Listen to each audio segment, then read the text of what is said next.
So you haven't sent the slides for these, right? Previously.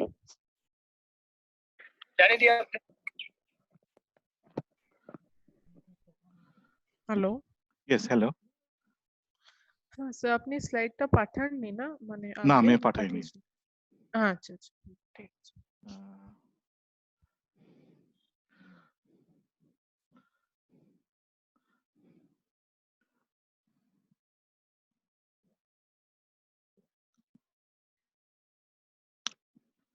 So I'm sorry, I'm a bit late, but I'm in the position of the man who's learning three instruments: the vacuum cleaner, the pressure cooker, and I've forgotten the third.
Okay, I'll start now. Shubhangi, can you hear me now? Yes, sir, I can hear you now. Okay, without shouting. Without shouting. Okay. So today I'm going to discuss the issue of adverse selection. Now the problem in the case of adverse selection is the same as in the case of moral hazard. In both cases, it is asymmetric information. And asymmetric information can stem from two sources: hidden information and hidden action.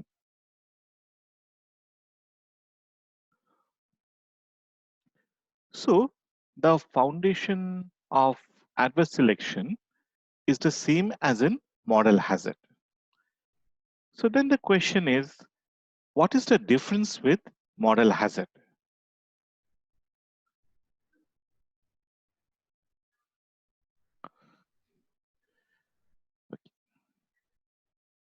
So if we look at the transaction process, see, a transaction is an agreement between two parties. It can be an agreement to sell something. So a supplier sells a commodity to a consumer, or it can be in the case of a service. An agent provides the service to the principal.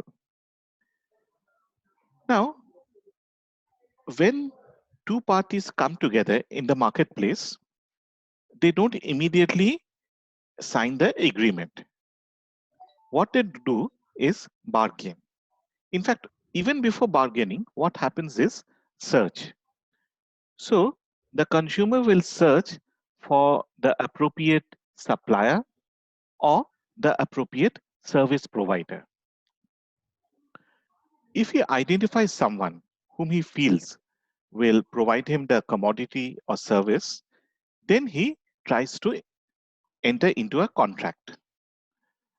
After the contract, the question is, or rather the issue becomes of providing the service or commodity. Now, we can divide the process into two stages, pre-contract and post-contract. In the pre-contract stage, adverse selection occurs. Moral hazard occurs after the contract is made. So when we are trading or when we are deciding whether to enter into a contract or not, then we have adverse selection. Why? Suppose I have asked someone to come and paint my house. So a painter turns up, but I'm not sure whether he's a good painter or not. I've never hired him before, so I don't know about his quality. However, the painter knows whether he's a good quality painter or a poor quality painter. So in that case, what can happen is I may be a bit afraid that this painter who suddenly turned out of the blue, he's not a good painter. And so I decide not to enter into a contract with him. If he's supplying something,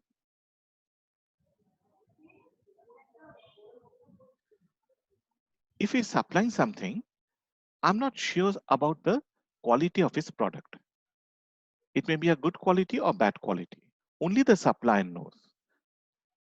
So in that case, instead of buying a large amount, I may be careful and buy only a small amount.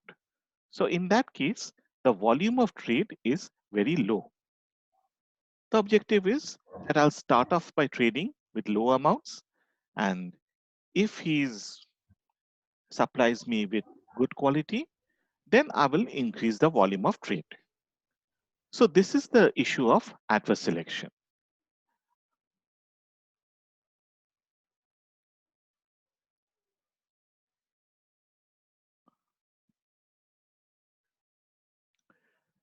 After the contract is made, then because of the information asymmetry, the agent can break the contract.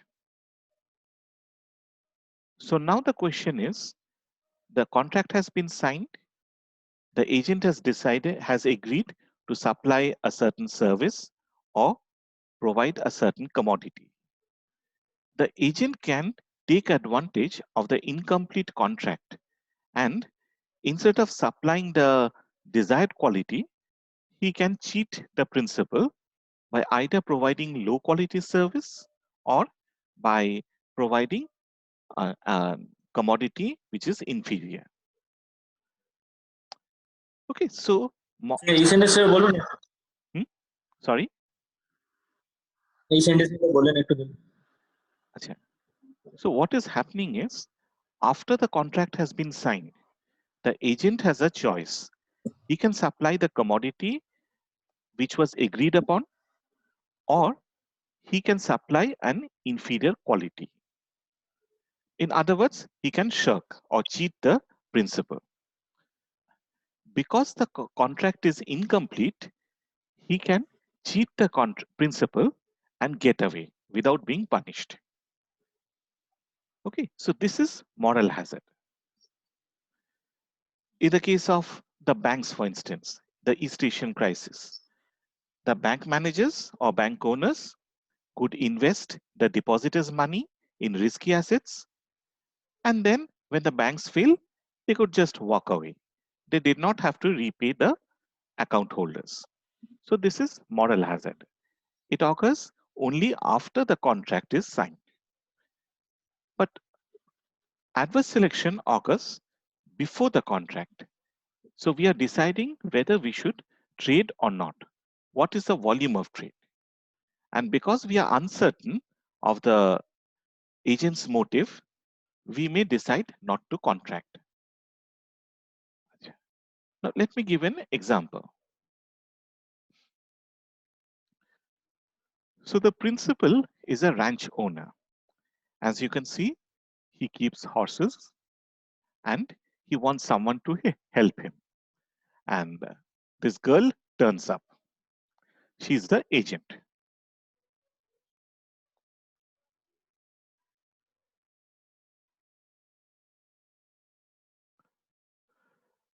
So she turns up in the ranch and says that, look, I can be the stable hand. The principal is not sure whether the agent is competent or whether she will do the work properly or not. So there are two issues over here. She's claiming to be a high quality worker. The principal is not sure whether she's high quality, low quality. Secondly, if she is low quality, she will not do the work properly. But even if she is high quality, she can either work properly or she can shirk. So because of this, he is uncertain whether to enter into a contract or whether to refuse the girl. No, so sorry, I can't engage you. So this is the case of adverse selection. He may take a wrong decision because he doesn't have the complete knowledge. Now suppose he agrees to sign. So the contract is made. Now you have moral hazard. The agent can either work properly, the green arrow, in that case the horse are well fed and flourish, or she can decide to shirk. In that case, the horses become like this. Okay, clear everyone? Sir, Yes. can you please repeat the second issue under adverse selection? Okay, just 1 minute. In adverse selection, the agent can decide either to work properly or not to work properly. Okay, if he works properly, this is the green arrow, then the outcome will be good. On the other hand, if it doesn't work properly, the red arrow, the outcome will be bad. There's no two issues, it's just two choices what the agent will do. Okay. Now, if he works hard, then as you have seen before in the last class, he will experience greater disutility. On the other hand, if he doesn't work hard, his disutility is lower. So if he's given a constant wage, a monthly wage, it is better for him not to work hard. Okay, and because he cannot be punished, he can get away with working hard. Is it clear? Or will I repeat? Thank you. Okay. Now, the most famous work on this was, Excuse me, sir. yes, Sir, can you just repeat the previous example? this one. Okay. Yes, sir. Yes. Thank you. Okay. See, over here, I'm trying to distinguish between adverse selection and moral hazard. Okay. The principal is a ranch owner. He has a stable with horses and he wants someone to help him.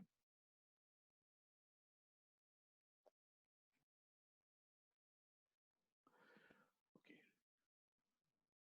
So this is the ranch owner who has a stable, and the agent, he wants an agent, the stable girl, who will help him. Now, when a person comes and offers services, the principal is not sure whether the agent is competent or not. So he doesn't know whether this girl actually can handle the horses or not. And secondly, he's not sure that even if she's competent, whether she will do the work properly or not. Okay, there are two issues over here. So the information asymmetry exists because the stable girl knows two things: whether she's competent or not, and whether she's going to work properly or not. The principal, however, doesn't know the answers to these two questions. So this is information asymmetry. Now, given this information asymmetry, we can have two types of problem. One is before the contract. Since the principal is not sure about the agent, he may not enter into a contract. So even if the girl is competent, he may refuse to enter into a contract with her. Secondly, so this is the case of adverse selection. It occurs before the contract is signed. After the contract is signed, then post-contract, you have moral hazard. Now, the agent cannot be observed. You have hidden action. So the principal tells the girl that, okay, you have to look after my horses. And he walks away. The stable girl knows that she is not being observed. So she can either work hard. In that case, the outcome will be good, the green arrow. See, the horses are fine. Or she can decide not to work hard. In that case, this is the option.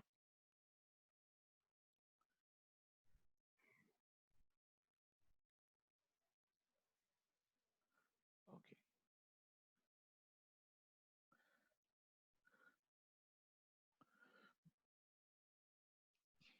Okay, is it clear? Yes, sir. Okay. Now, the most famous work on this was by George Akerlof, who wrote a paper in Quarterly Journal of Economics called, the subtitle was Market for Lemons. And the story goes that he had sent the paper to different journals. And wherever he sent it, the paper was rejected. And in those times, you didn't have email. It was the 70s. So the rejection slips used to come in yellow. It was colored yellow. So Akerlof wrote later, when he won the Nobel Prize, that I used to go down to my breakfast table, and whenever I saw an envelope, I said, oh my God, another rejection. Well, it was lucky for us that he persevered, and finally QJE accepted his paper. It became a landmark paper, and it won him the Nobel Prize. So Akerlof says that a producer supplies commodities of two qualities. One is good quality. They are called variously oranges, cherries, whatever. And the other is bad qualities. They are called lemons by Akerlof, as they leave a bitter aftertaste in your mouth. Now the problem is the lemon looks fine. It is only after you taste it that you find it bitter. So this is the case for Akerlof's lemons also. The producer knows whether the commodity is an orange or whether it's a lemon. But the consumer who is buying the commodity doesn't know whether it's an orange or lemon. Only after consuming, he realizes whether it's an orange or lemon. But by then, it's too late. So the supplier knows the quality and the consumer doesn't distinguish between oranges and lemons. So the asymmetry is with respect to the consumer. In that case, Akerlof showed that two things will happen. Firstly, the volume of trade will decline. So the total amount of commodities will decline. And the second is lemons will drive out oranges. And in the limiting case, you will find that no oranges will be supplied in the market, only lemons will be traded. So Akerlof demonstrated the case, discussed the case with respect to second-hand cars. In the case of second-hand cars, the producer knows whether it's a good quality or bad quality, whether it's a lemon or whether it's an orange. But the consumer doesn't know what commodity it is. In ideal circumstances, you would have two types of markets. You would have an orange market in which only oranges, good second-hand cars are sold, and they would be priced higher. Side by side, you would have another market, a market for lemons, second-hand cars which are not good in quality and which are also low priced. So you can come, if you want the car just for one day, you can go and buy the lemon. But if you want to use the car for a longer period of time, you can go to the orange market. Okay. Now the problem is if you have information asymmetry and the two goods gets mixed up. I'm not discussing the model because that is normally covered in the postgraduate level. But the results are that total number of cars, second-hand cars, will decline. The good second-hand cars will be driven out, less will be sold, and a larger amount of poor second-hand cars will be sold. And the proportion of lemons will increase in every period, and ultimately you will have only lemons being traded. So now there's no uncertainty. You know that there are no oranges, you can buy only a lemon. But the problem is why it's not a good outcome. You're not being cheated, that's true. But even if you want an orange and you're prepared to pay a higher commodity price, you cannot buy the orange. It will simply not be supplied. So this is why we say that the equilibrium is not a good equilibrium. You will either be cheated or in the limiting case, you will be left with only one choice, lemon, no oranges. Is this clear, everyone? আমার একটা অসুবিধা আছে একটু আচ্ছা, কোনখানে অসুবিধা হচ্ছে বলো? না আমি তোমাকে লজিকটা অনেকে বলছি না কিন্তু, ঠিক আছে? লজিকটা দেখাবার জন্য তোমাকে মডেলটা বলতে হবে, সেটা আমি বলছি না। আমি জাস্ট না হঠাৎ করে অ্যাজাম্পশন অরেঞ্জ লেমনে যাবে কেন? অরেঞ্জ তো ভালো খেতে, শুধু লেমনে যাচ্ছে কেন? হ্যাঁ, এবার যেটা হচ্ছে তুমি কমলা লেবু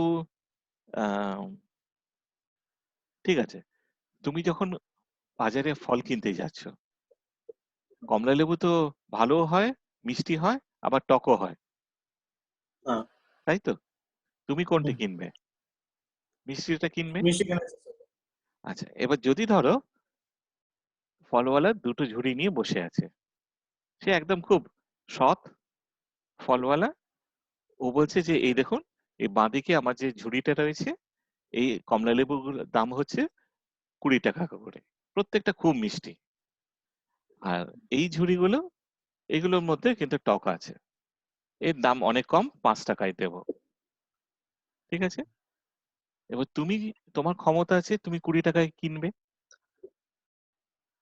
The persons who do not have the who are low income, they will buy the ওই টক কমলা লেবুগুলো কিনবে, ঠিক আছে? তাই তো? আচ্ছা, এবার ধরো মিক্স আপ করে দিলাম, তাহলে কি হবে?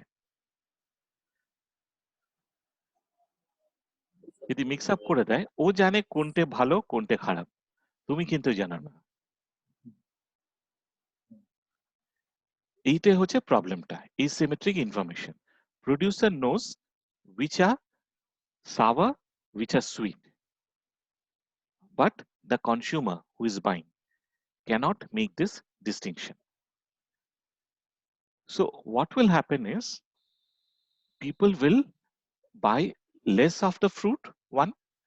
The second effect is you will be prepared to pay a lower price. This will mean that the fruit seller will supply only poor quality goods. He will increase the proportion of poor quality. And finally, what will happen is only sour oranges will be sold. ঠিক আছে? ও মিষ্টি কমলা লেবু কিনবেই না, ও মানে বাজারেই আনবে না। প্রথমে হয়তো করবে কি 50-50 নিয়ে আসবে। এবার তুমি জানো না কোনটা টক কোনটা কি, তুমি তখন বলবে যে তাহলে দাম কমাও। এবার ও দাম কমিয়ে দেবে, পরের বার করবে কি প্রফিট করবার জন্য টক কমলা লেবু বেশি আনবে, ভালো কমলা লেবু কম আনবে। এই করে প্রপোর্শনটা আস্তে আস্তে করে বাড়াতে থাকবে। ঠিক আছে? বুঝতে পেরেছি। গ্রেট। আচ্ছা,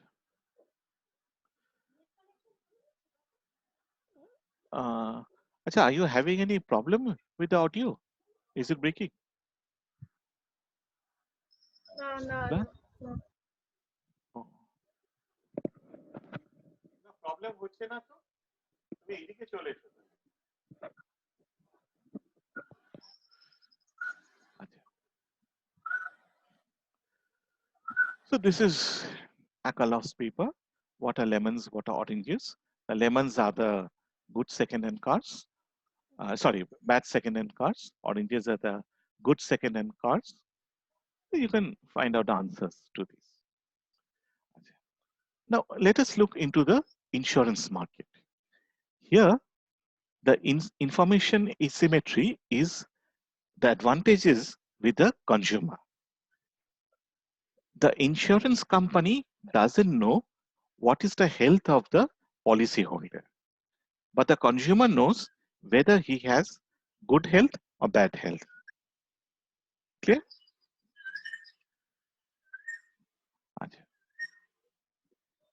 So, let us suppose that you have only one type of illness and it costs 10,000 to treat it. We have two types of persons, healthy persons, and in every period, only 1 out of every 10 will fall ill. And you have unhealthy persons, and the chance of falling ill is 40%. So suppose there are 5 persons of each types, and all of them buys insurance by paying the same premium. So the premium is P. So what is the total premium collected? You have 50 healthy, 50 unhealthy. So you have got 100 persons. Total premium is 100P. Now, the insurance company reimburses how many claims? 10% of 50, which is 5, and So what is the meaning of reimburse? Acha, what happens is that if a person falls ill, then he is reimbursed the cost of treating the illness. So he is given 10,000 rupees. Okay, so you are buying the insurance. If you don't fall ill, the company takes your money. But if you fall ill, then the company pays you 10,000 rupees. That is called reimbursal. And the amount that you pay to the insurance every year is called premium. Clear? Okay, sir. Okay, so the total premium collected is 100P. Is that clear? 50 plus 50, you have 100 persons. Yes, sir. Now, how much are you reimbursing? You have 50 healthy persons. You have 50 healthy persons. Out of them, 10% will fall ill. So that is 5 healthy people will fall ill.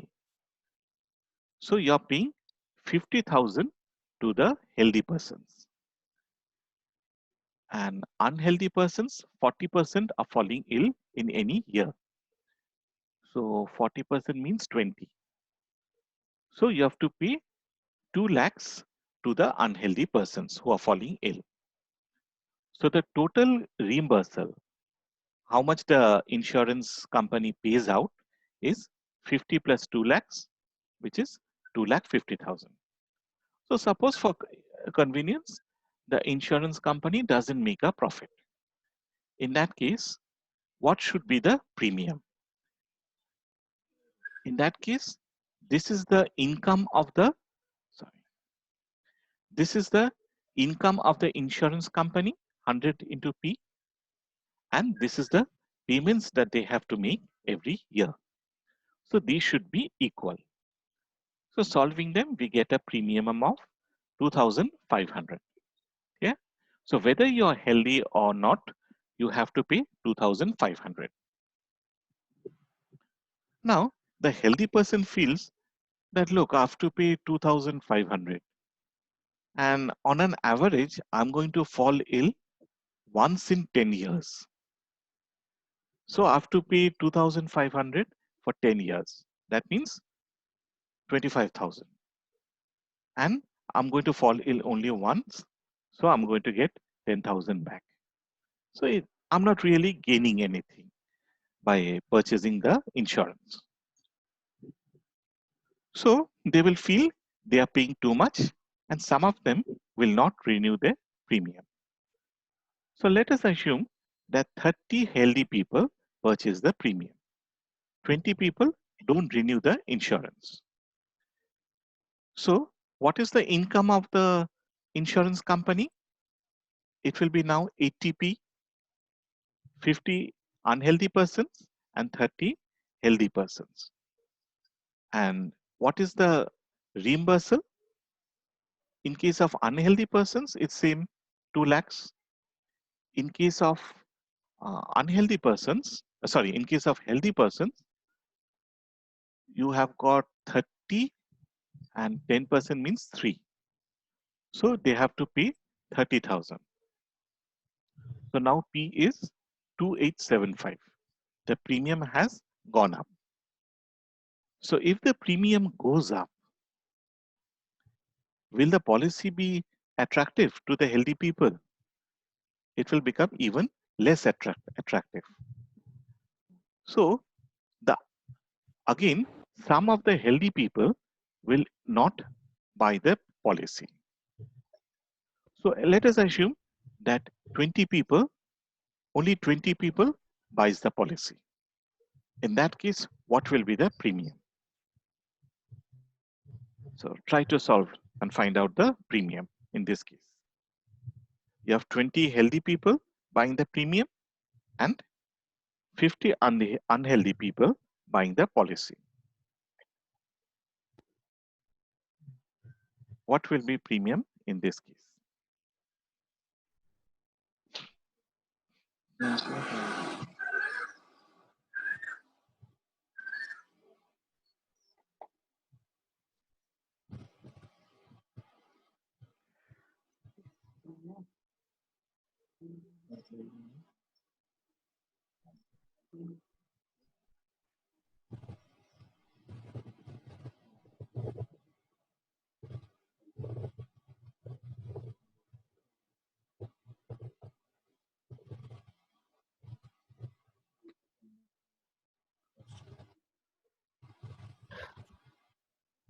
Sir একবার একটু আগের স্লাইডটা দেবেন।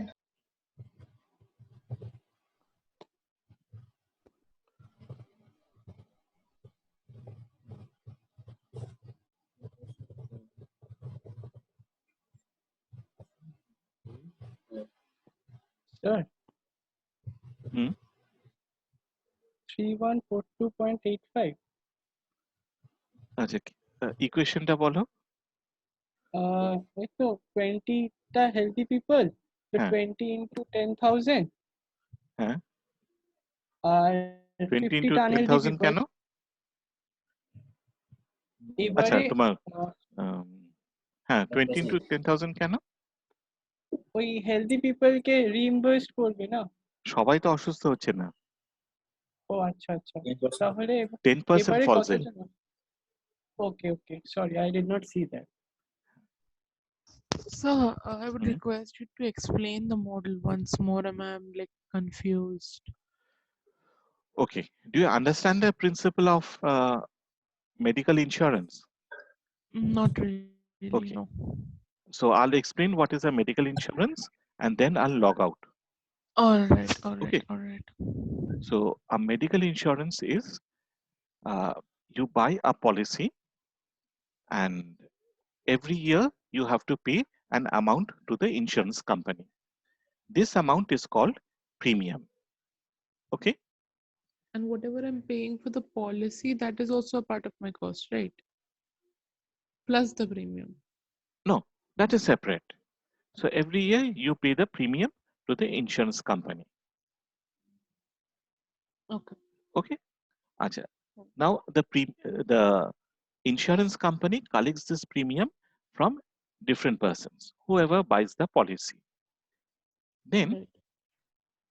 if you fall ill, the cost of treatment is supposed to be 10,000. So the company will ask at the end of the year that have you fallen ill or not? And if you've fallen ill, you'll be paid 10,000. Clear? So Irrespective of whatever my no, whatever the premiums have been given. no, you are paying the premium, right? So it will go to you and ask that have you fallen ill? And if so, show me the proof. So you show the proof and he will give you, the company will give you 10,000. Okay. Okay. So there are two conditions. You have to buy the premium, you have to buy the policy, and second is you have to fall ill. Okay. Achha, if you don't fall ill, the company takes your premium. Okay. Achha. Suppose a person who doesn't buy a policy, he falls ill. In that case, he saves the premium, but he has to bear the entire cost of treatment. So the 10,000 has to be borne by that person who hasn't purchased the policy. Okay. Okay. Yes. I have 2 minutes, so I'll try to explain this slide.